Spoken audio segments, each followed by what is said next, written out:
प्रभु यीशु मसीह के नाम से सबको जय मसीह की। आज का वचन है नीति वचन उसका 22 अध्याय 4 वचन। नम्रता और यहोवा के भय मानने का फल धन, महिमा और जीवन होता है। मेरे प्रियो, कल के दिन में हम इसी अध्याय का पहला वचन को हमने देखा है, जो कि मैं एक बार पढ़ना चाहूँगा।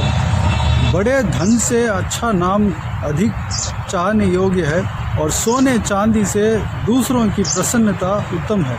इस वचन से हमने यह देखा है कि धन के पीछे नहीं भागना है, परमेश्वर के खिलाफ, परमेश्वर को छोड़कर धन के पीछे नहीं भागना है, धन के ऊपर लालच नहीं करना है। जब हम परमेश्वर के साथ रहते हैं, परमेश्वर का जीवित गवाह बनते हैं, तो परमेश्वर जो देता है उसमें हमको संतुष्ट रहना है।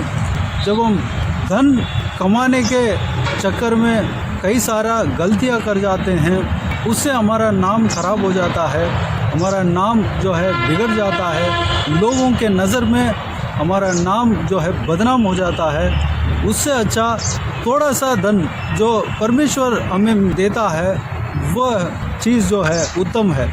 इस विषय को हमने देखा है और परमेश्वर की ओर से जो धन पाते हैं वही हमारे लिए स्थिर रहेगा। और जो हम धन के पीछे भागते हैं, धन के लालच करके जब हम चलते हैं तो और गलतियां करके शॉर्टकट में हम धन कमाते हैं, तो वो धन में कोई फ़ायदा नहीं, बल्कि हमारा नाम ही खराब होगा। और यह भी हमने देखा है कि धन के ऊपर जो लालच करते हैं, धन के पीछे, धन को कमाने के लिए हम परमेश्वर से दूर रहते हैं, धन के ऊपर आशा इच्छा रखकर उसके पीछे जब हम पढ़ते हैं तो वही हमारे लिए पाप का जरिया बन जाता है। ये विषय को हमने कल के दिन में देखा है। आज के दिन में 14 वचन में हम इस तरह देखते हैं कि एक व्यक्ति को क्या गुण होना चाहिए, क्या नेचर होना चाहिए, इस विषय के बारे में यहाँ पर लिखा हुआ है। नम्रता एक व्यक्ति के अंदर होना चाहिए और यहोवा के भय मानना, ये जो गुण है सारे लोगों के अंदर होना चाहिए। नम्रता एक इंसान के अंदर होना चाहिए। जब हम नम्र रहते हैं, दीनता के साथ रहते हैं, तो परमेश्वर उनके वचनों के द्वारा हमसे कहता है कि जो दीन और दरिद्र लोग हैं, दीन जन है, उनको परमेश्वर आशीष देता है, उनका प्रार्थना को सुनता है। परमेश्वर का वचनों में इस बात को हम देख सकते हैं। और यहाँ पर कहा गया है कि एक मनुष्य को यहोवा के भय होना चाहिए। हर एक व्यक्ति यहोवा के ऊपर भय खाना चाहिए, यहोवा के आगे गिड़गिड़ाकर हमें चलना चाहिए, रहना चाहिए। हर एक काम करने से पहले यहोवा के ऊपर जो भय हमारे अंदर होना चाहिए, तब हम हर एक काम को सही तरीके से करेंगे। हम किस तरह भय रखना चाहिए, हम जो भी काम करते हैं उस कार्य को यहोवा जानता है, यहोवा देखता है। हम हो सकता है हमारा कार्य घर वालों को पता ना हो, हमारा जो गलतियां घर वालों को, हमारे लाइफ पार्टनर को पता ना हो, फिर भी प्रभु यीशु हमारा कार्य को जानता है, प्रभु यीशु हमारे ऊपर नज़र रखता है, प्रभु यीशु हमें देख रहा है। उस बात को हमें जानना चाहिए। हम प्रभु यीशु के ऊपर भय मानना चाहिए। भय मानना यह भी है कि उनके ऊपर प्रेम रखना। मेरे प्रियो, यहोवा के ऊपर भय हमारे अंदर होना चाहिए। ये दोनों गुण अगर एक इंसान के अंदर अगर हो तो क्या क्या फल मिलेगा, उसके लिए उसका फल क्या मिलेगा, इस बात को भी इस वचन में दिया हुआ है। अगर कोई इंसान नम्रता के साथ रहता है, यहोवा के भय मानता है, तो उनका फल जो है उस उनके व्यवहार का फल, उनके नेचर का फल यह होगा कि धन, महिमा और जीवन होगा। अगर कोई व्यक्ति यहोवा का भय मानता है, यहोवा परमेश्वर पर विश्वास रखता है, उनके ऊपर प्रेम रखता है, जो व्यक्ति नम्र है उनको धन मिलेगा, महिमा मिलेगा, जीवन मिलेगा। धन यानी कि वह धनी व्यक्ति रहेगा, चाहे इस संसार में क्यों ना हो, और हर एक चीज़ में दिल से धनी व्यक्ति भी रहेगा, उनके जीवन में कोई कमी घटी नहीं रहेगा, वह आशीषदायक होगा। एग्जाम्पल हम परमेश्वर के वचनों में जो कई सारे धर्मी जनों के जीवन को हम देख सकते हैं, वह गरीब नहीं रहा। परमेश्वर का वचन कहता है जो व्यक्ति परमेश्वर का भय मानता है वह रोटी के लिए नहीं तरसेगा, वह अन्न के लिए नहीं तरसेगा। एक सिंह का बच्चा जो है वो भूखा रह सकता है, भूखा नहीं रहता है, क्योंकि सिंह जो है लायन, वह सारे जंगल का राजा कहलाते हैं। सिंह को कभी भोजन का कमी नहीं रहता। अगर सिंह को अगर भोजन का कमी हो भी जाता है तो उसके बच्चे को अन्न का कोई कमी नहीं रहता। अगर सिंह का बच्चे को अगर अन्न का कमी भी हो जाए फिर भी यहोवा के डरवियों को कोई कमी नहीं रहेगा, वह रोटी के लिए कभी नहीं तरसेगा, उनके ज़रूरतें किसी भी हालात में पूरी की जाएगी। मेरे प्रियो, इस तरह परमेश्वर का वचन कहता है, और उनको धन मिलेगा, वह धनी व्यक्ति होगा, परमेश्वर की ओर से इस तरह की आशीष मिलेगा। धनी व्यक्ति यानी कि जो परमेश्वर की ओर से वो मिलेगा, कोई कमी नहीं रहेगा, सारे विषय में संतुष्ट रहेगा और महिमा उनको मिलेगा। इस संसार में हर एक जगह पे जहाँ भी जीते हैं, जहाँ भी हम रहते हैं, वहाँ पर परमेश्वर लोगों के बीच में हमें ऊंचा रखेंगे, लोगों के नज़र में हमें इज्जत मिलेगा, लोगों के नज़र में हमें महिमा मिलने देगा।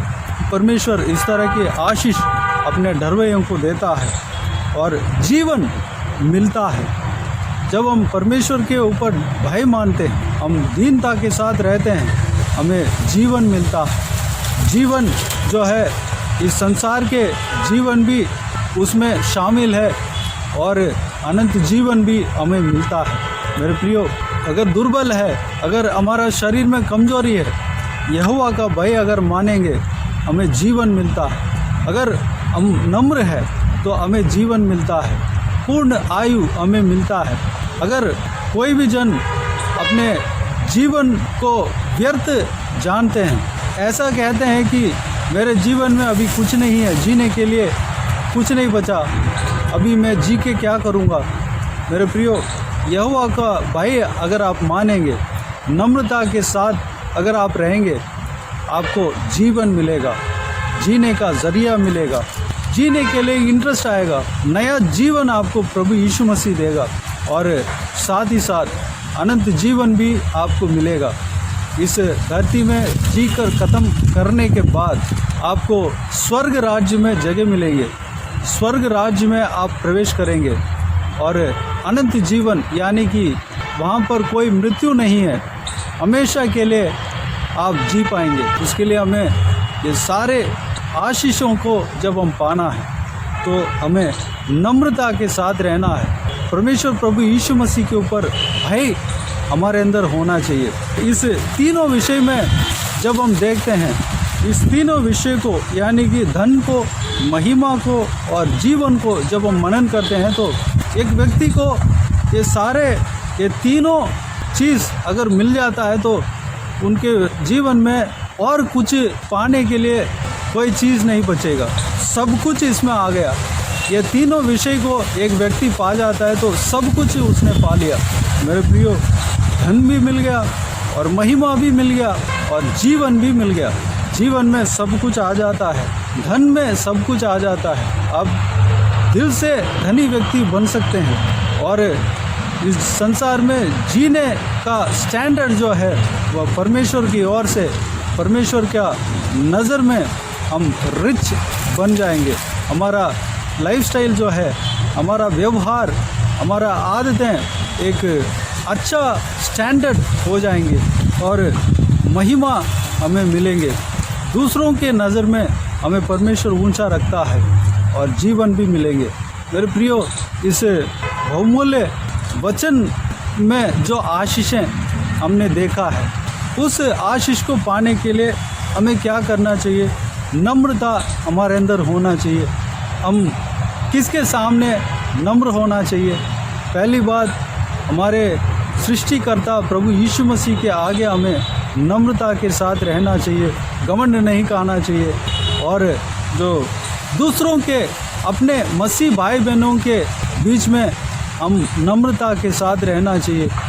लोगों के बीच में हमें नम्रता के साथ रहना चाहिए। हमारा व्यवहार में नम्रता दिखना चाहिए, हमारा हृदय में नम्रता होना चाहिए।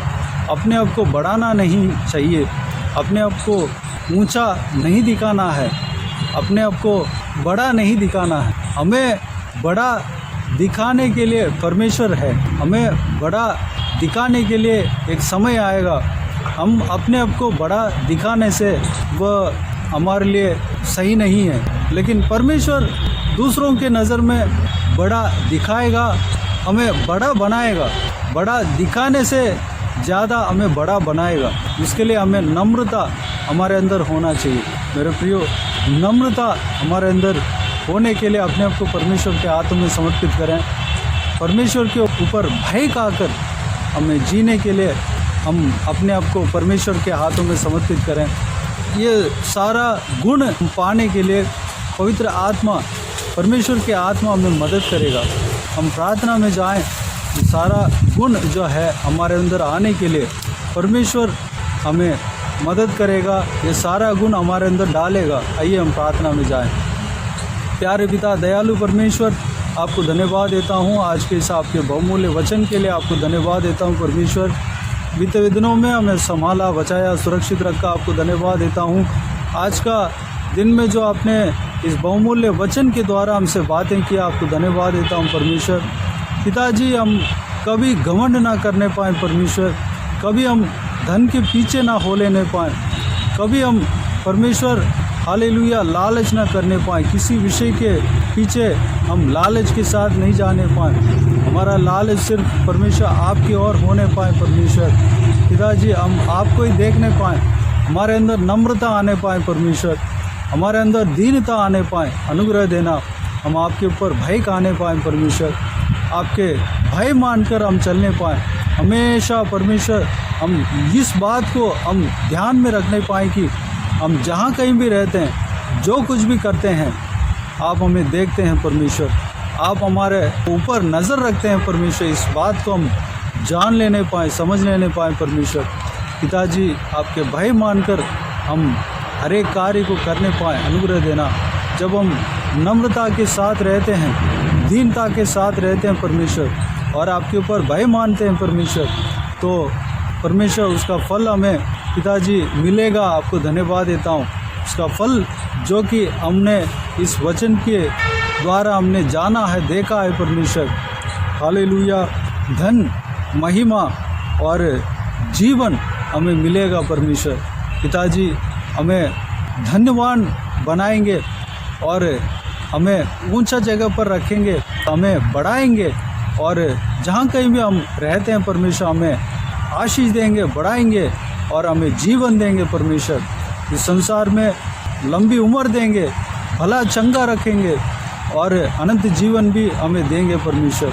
आपको धन्यवाद देता हूँ पिता। इसके लिए हम इस वचन के अनुसार हम नम्रता के साथ रहने पाएँ और आपके ऊपर भय रखने पाएँ परमेश्वर। अनुग्रह देना पिता, हमेशा आपके साथ हम चलने पाएँ, आपके वचनों के ऊपर भय रखने पाएँ, आपके वचनों के अनुसार हम चलने पाएँ। अनुग्रह देना। बाकी सारे बातों का आपके हाथों में सौंपते हैं परमेश्वर। जो कोई भी जन इस वीडियो को देख रहे हैं और सुन रहे हैं, उन सभी को आशीष देना, संभालना, किसी को भी कोई भी कमी घटी ना होने देना परमेश्वर। सारा व्यूअर्स को इस वचन के अनुसार चलने के लिए अनुग्रह देना, सहायता करना, हर एक के संग रहना परमेश्वर। हालेलुया, हर एक के अंदर नम्रता देना पिता, हर एक के अंदर परमेश्वर आपके ऊपर भय खाने का गुण देना पिता। धन्यवाद। हालेलुया। जो कोई भी जन बीमार हो परमेश्वर, उनको आपके हाथों में सौंपते हैं। न छूना, चंगा करना, प्रभु यीशु मसीह के नाम से चंगा होने पाए। अगर किसी को भी दुख हो, तकलीफ हो, सारा दुख तकलीफ को दूर करना, परेशानियों को दूर करना, आंसुओं को पोंछना परमेश्वर। जिनको हालेलुया परमेश्वर जो कुछ भी प्रार्थना का विषय हो, सारा प्रार्थना का विषय को आप जानते हैं, उत्तर देना पिता। हालेलुया। जो लोग जो कुछ भी प्रार्थना किया है परमेश्वर, सारा प्रार्थना को उत्तर देना। जो कोई भी जन जो कुछ भी परेशानी में फंसे हैं परमेश्वर, सारा परेशानियों से उन्हें दूर करना पिता। हालेलुया, उन्हें आराम देना, शांति देना पिता, तसल्ली देना, छूना परमेश्वर। हालेलुया, आशीष देना परमेश्वर। जो कोई भी जन जो कुछ भी ज़रूरतों के लिए परमेश्वर आपसे प्रार्थना कर रहे हैं पिता, उनकी ज़रूरतों को पूरा करना पिता। धन्यवाद। हालेलुया, जो कोई भी जन जहाँ कहीं भी जाते हैं आते हैं उनके संग रहना, सुरक्षित रखना, हर एक के ऊपर आपके हाथ हमेशा बने रहने पाएँ, अनुग्रह देना। बाकी सारे बातों को आपके हाथ में सौंपते हैं, बुज़ुर्गों को आपके हाथ में सौंपते हैं, महिलाओं को आपके हाथ में सौंपते हैं, छोटे बच्चों को आपके हाथ में सौंपते हैं। सभी को सुरक्षित रखना, संभालना, उनके संग रहना, आपके लहू से छिपाना, बुराई से बचाना पिता। सारा दुआ प्रार्थना को सुना, ग्रहण किया, धन्यवाद देता हूँ। सारा आदर महिमा जलाल आपको मिलते रहे। सारा दुआ प्रार्थना को प्रभु यीशु मसीह के नाम से मांगते हैं, सुन और ग्रहण कर। आमीन आमीन। प्रभु यीशु मसीह के नाम से प्रभु यीशु मसीह का आशीष और अनुग्रह हम सभी के ऊपर बने रहें। आमीन आमीन। मेरे प्रियो, इस चैनल को सब्सक्राइब करें और शेयर करें। अगर किसी को भी प्रार्थना का विषय हो तो डिस्क्रिप्शन में दिए हुए नंबर पर कॉल करके प्रार्थना करा सकते हैं। हम आपके लिए प्रार्थना करेंगे। आप अपने व्यक्तिगत प्रार्थना में हमारे लिए प्रार्थना कीजिए, इस सेवकाई के लिए, इस सेवकाई का उन्नति के लिए, इस सेवकाई में जुड़े हुए हर एक जन के लिए, हर एक आत्मिक उन्नति के लिए, तरक्की के लिए, आत्मिक आशीष के लिए, संसारिक आशीष के लिए, पारिवारिक आशीष के लिए प्रार्थना करें। प्रभु यीशु आप सबको आशीष दे। इस सेवकाई के द्वारा परमेश्वर आपके जीवन में कार्य किया हो वो भी हमें बता सकते हैं, ताकि हम सब मिलकर परमेश्वर को धन्यवाद दे सके, महिमा कर सके। प्रभु यीशु आप सबको आशीष दे। आमीन आमीन।